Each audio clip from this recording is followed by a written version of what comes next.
Hey guys, I'm back. I just thought I'd do a quick video to kind of tell you about my experience with my husband going through basic training. He wasn't my husband at the time. He was my fiance, boyfriend. um, and basically, after we sent him off to the hotel, they flew him out the next day to his basic training site. Um, Now, in my case, I did get to hear from him over the phone within the first couple days because they had some paperwork that they needed me to mail them. Um, but yeah, other than that, you just gotta expect to not hear from them. You're lucky if you do. Um, Now, if you're wondering about when you're gonna hear from uh, your spouse or significant other, if you're married or not married, um, when they're in basic training, they'll be in there at least I want to say a good 3 weeks before you'll actually get to hear from them, if that. I mean, usually it's either 3 or longer, I think, because processing a reception takes about a week for basic training. At least that's how it was when we went through that. So, yeah, it took a while before I actually got to hear from them over the phone again. And you do a lot of communicating through letters, which for us was not a bad thing. It's a great way to learn how to communicate in different ways more efficiently, and it can be very romantic. And sometimes distance does make the heart grow fonder. You kind of find a new appreciation for each other. For some people, it makes things harder, and it just happened for us. It happened to be a good thing. So. I just don't want people to always think, oh, it's going to tear us apart. No, it's not always like that, because for me it wasn't. Um, but anyway, so basically, it took a while before I could hear from him again. He, we wrote letters back and forth. They have to wait till they get to a certain phase till they get phone privileges. They do have payphones. And in the PX they can buy phone cards and stuff like that.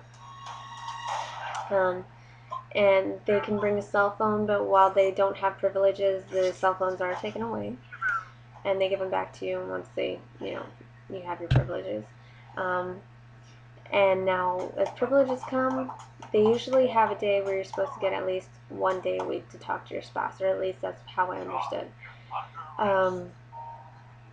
And it depends on the platoon and the platoon leader and the platoon sergeant and all that stuff, because my husband's platoon lost their privileges a lot. Sometimes it wasn't because they were in trouble. It was just because.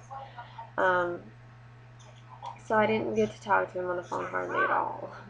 There were a few times where I could, but most of it was through letters. So don't think that they're just not calling you when you know they're supposed to have privileges. Sometimes it's out of their control. Let me see. Oh, so basically after that you get, when they're 10 weeks or up, when it gets closer, they'll send you a graduation packet, telling you where to go, what you need to get on base,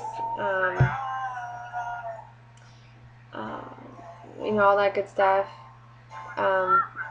So family day is basically you get to see them for the first time, and then graduation is the next day. So family day, I think, started at, I want to say, 10 a.m. or 9 a.m.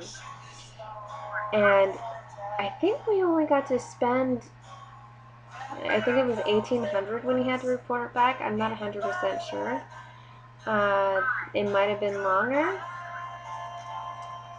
but you know what I mean. It just didn't feel like that long.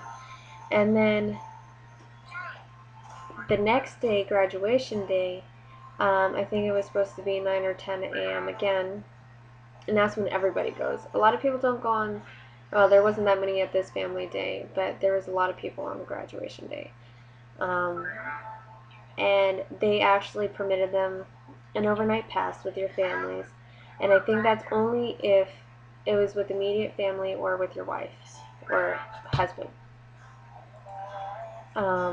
So we were there. We weren't married yet, but we were there with his family, so it was okay. But the only thing is he had to report by 3 a.m. the next morning, so it didn't seem long, like I said. And then he was off to AID. Strange thing was, though, too, is originally he was supposed to go to Maryland, and like literally last minute change, they sent him to Virginia. So I went from Maryland to Virginia. Good thing we didn't plan on taking him to Maryland, because they were allowed to go with family or motor move. So it's a good thing he signed up for motor move, because he wouldn't have had a ride. I couldn't take him to Virginia. But yeah, that's basic training for you. It's you can send care packages in the mail for them. They do go through the boxes, just so you know. Don't think that you're going to try to be sneaky and send something that they're not supposed to have. You can't send food. I don't think you can send anything with alcohol in it. So they'll let you, your spouse will let you know what they can and can't have once they find out.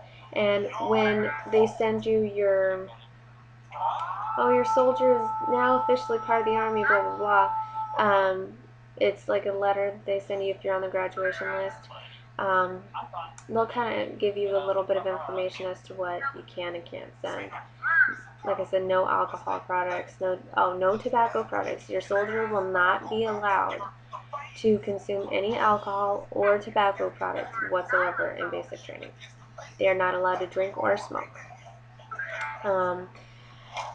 So for those nicotine addicts, brace yourselves, because my husband was one of those. And if your husband gets grumpy like mine does when he doesn't have a cigarette, at least for the first few weeks, you don't get a chance to talk to him, so you don't get to hear the grumpy side. But anyways, it's a good thing, though. They want to keep their soldiers in good shape. My husband gained 20 pounds in basic training, which is really good, because he's very tall, but he's very lanky, and he gained 20 pounds. So that's awesome. The food, believe it or not, does help balance their diet. They may think it's crap food, but it's more of a balanced diet. And then they, of course, exercise and all that great stuff. They exercise every day. Sorry, I'm running out of time on this video. I can't think of anything else. So if you have any questions, anything at all, feel free to message me, video reply, whatever you want to do. Tell me your story. I mean, you can tell me your basic training story, or like I said, if you have any questions, feel free to ask me. And I look forward to hearing from you guys and hearing what you have to say. Sorry, I keep knocking my computer. And you guys have a good one. I'll see you later.